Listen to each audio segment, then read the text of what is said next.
OpenAI just lost its exclusive rights to the OpenAI name in the European Union.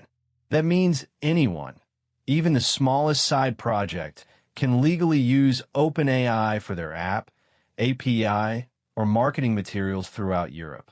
This isn't just a minor change. It's a complete shift in how AI products are branded and discovered in the EU. If you're building or launching in Europe, this will affect your roadmap, your marketing strategy, and maybe even how you gain user trust.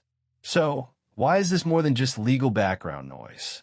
Trademark fights decide who dominates mindshare, search results, and even which API endpoints get to exist. Most people don't realize that when a big tech company loses trademark protection, it removes barriers for indie developers and startup founders, but creates a headache for the leader. Let's break down what happened and what you should do about it. The EU General Court just ruled against OpenAI's attempt to trademark its name. This follows months of litigation, with the EU Intellectual Property Office arguing that OpenAI is too generic and descriptive. In simple terms, it spells out exactly what the company does: open artificial intelligence. European law is famously strict here. If your brand name literally describes your product, you're unlikely to get trademark protection. The court's decision, finalized in June 2024, means OpenAI can't stop other companies in Europe from using that name.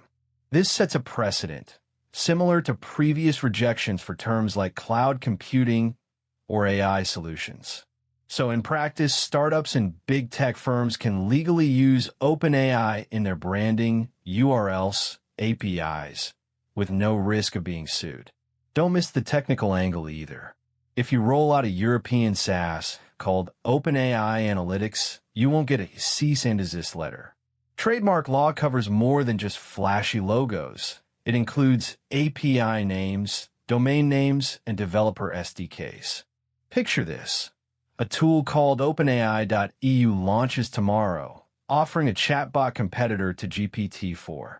European developers can run A/B tests, product launches, and use similar naming conventions without worrying about lawyers slowing them down. This drops overhead. No need to rebrand on the fly. You can maximize discoverability and run launches 20% faster now that you're not waiting for legal approval. But there's a downside: user confusion and a mess for anyone searching for genuine OpenAI products. Industry-wide, this is a shake-up. OpenAI loses a big advantage.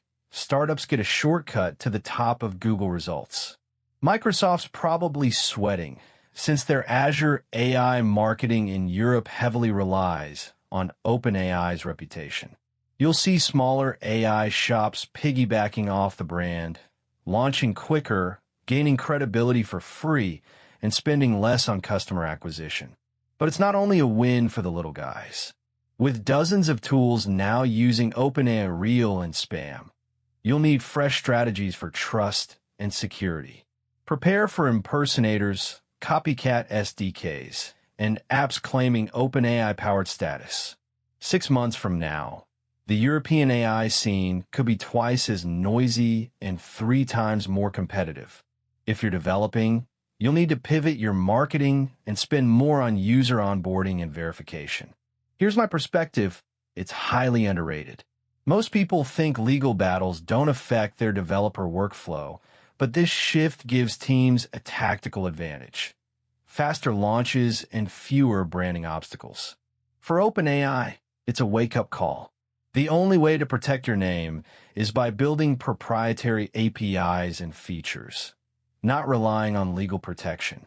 If you're naming your next product, don't count on brand alone, and never assume trademark law will have your back. Get creative or prepare to compete with a dozen OpenAI clones. So what's your move? Would you ride the brand wave and name your next EU product something like OpenAI something? Or would you double down on your own